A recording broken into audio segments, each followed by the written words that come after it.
most recognizable brand in history. The marketing that has changed our holidays, our winters, and our world forever. Are you ready for an insane Coca-Cola marketing story? Of course you are.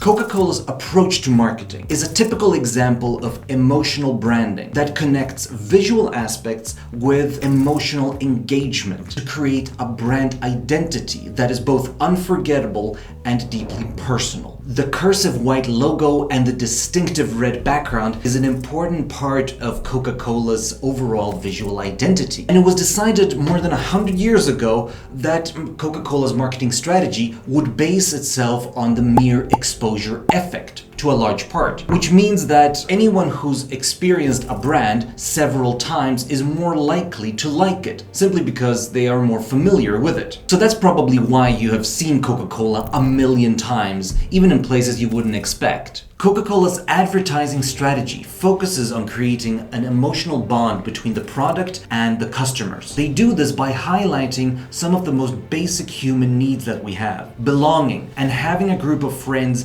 that care for us. And that's why we can see a lot of people having fun and being together in all of their advertisements. It's like saying that they have happiness, togetherness, and a fantastic time all in just one little bottle. And if you drink it, all of your social needs will come true. You'll have friends, you'll have parties, and you will have an amazing time. You'll never be alone. In 1931, Coca-Cola decided to give Santa Claus a new look. Instead of being old, grumpy, and very skinny and green very often, they decided to put on the Coca-Cola's brand colors on the famous character and make him fat, happy, and a big part of the Christmas holidays. That's right, Coca-Cola created the modern Santa Claus.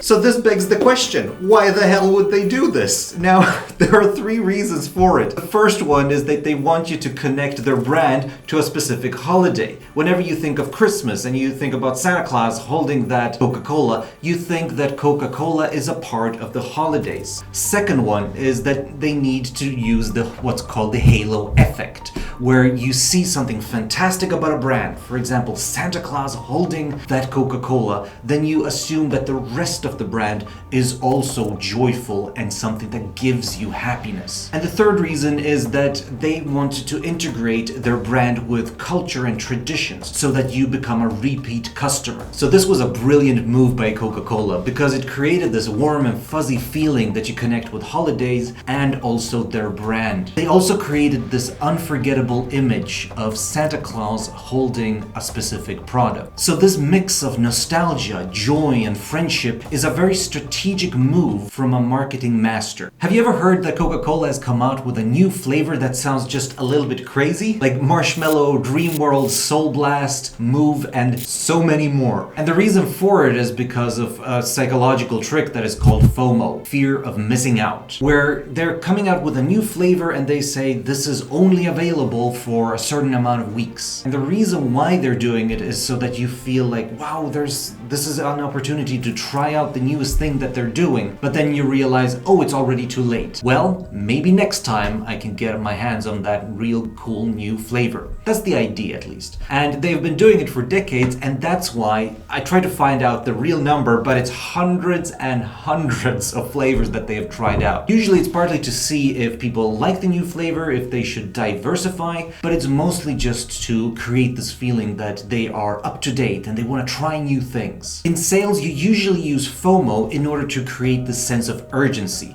For example, I can tell you that I have an amazing offer for you right now. It's 50% off, but you can only use it within the next 24 hours. E-commerce websites use this all the time. You might have heard of the secret recipe of Coca-Cola. The recipe that only 2 people in the world know about. It's hidden behind some big vault in a secret location, and the people who produce the Coca-Cola itself, they only know small parts of the process themselves. Well, this is a classic example of the information gap theory, where you create a lot of mystery and you say that you use these secret ingredients so that people can be more curious and engaged with your brand. Even though there are exact copies of Coca-Cola, like Pepsi, this mysticism is often one of the reasons why we are more engaged with Coca-Cola themselves. If I would put a Pepsi glass in front of you or a Coca-Cola glass and you do a taste test, most people would probably not be able to tell the difference. But Coca-Cola is the one with the secrets and the really cool recipes. Coca-Cola is also a master of using social proof in order to make you buy more of their product. And by that I mean that all of your friends are using a product, then you are more likely to buy it as well, compared to a new product that just entered the market. And the reason why is because it's really difficult to change human habits unless their entire social circle already have done it before them. You might have heard that Coca-Cola started out as a medicinal tonic and it was filled with coca leaves.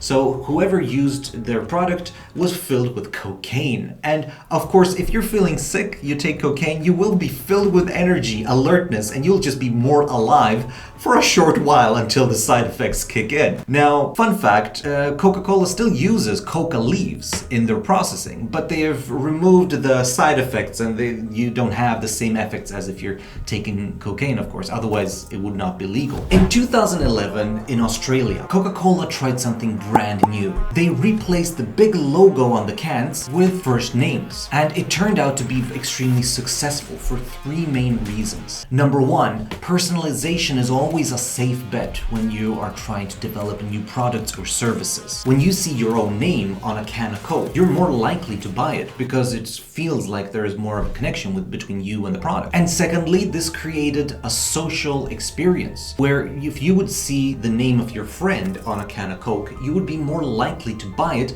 and give it to your friend. And even though the friend would never probably drink it, or they've never tried it before, they would more likely try it for the first time if they're handed a free Coke with their name on it. And thirdly, this creates brand loyalty. If your name is literally on their product, then you will probably be more loyal to them compared to an identical product that does not have your name on it. Emotional engagement is vital if you want to create a connection between yourself and your customers. And that's why this idea spread to all the other continents where Coca-Cola operated. Back in 1915, Coca-Cola created its famous design of the Coca-Cola bottle. And its hourglass shape was not only designed to look cool or to stand out from the competition. It was supposed to be a unique design for the brand, because even if you see just a small part of it, you know which brand it belongs to. Coca-Cola also made sure that it was this design that was included in tons and tons of events and movies. So much so, to the words of Walter White, "Do you really want to live in a world without Coca-Cola?" Back in the 1920s, Coca-Cola introduced a new slogan, the pause that refreshes. And they wanted to integrate themselves into the American culture. And they really hit the nail on the head, because whenever life goes fast, you took a break with Coca-Cola. And the word Coke became a natural part of the English language. Just like when I need to Skype someone, or when I need to Google something, then when I tell you that I'm just gonna go and grab a Coke, then you already know what I mean. I'm gonna go, take a break, and then have a Coca-Cola. Coca-Cola has been a huge sponsor for global events for almost 100 years, because they started to sponsor the Olympic Games already in 1928 and the FIFA World Cup since 1978. And these events have been watched by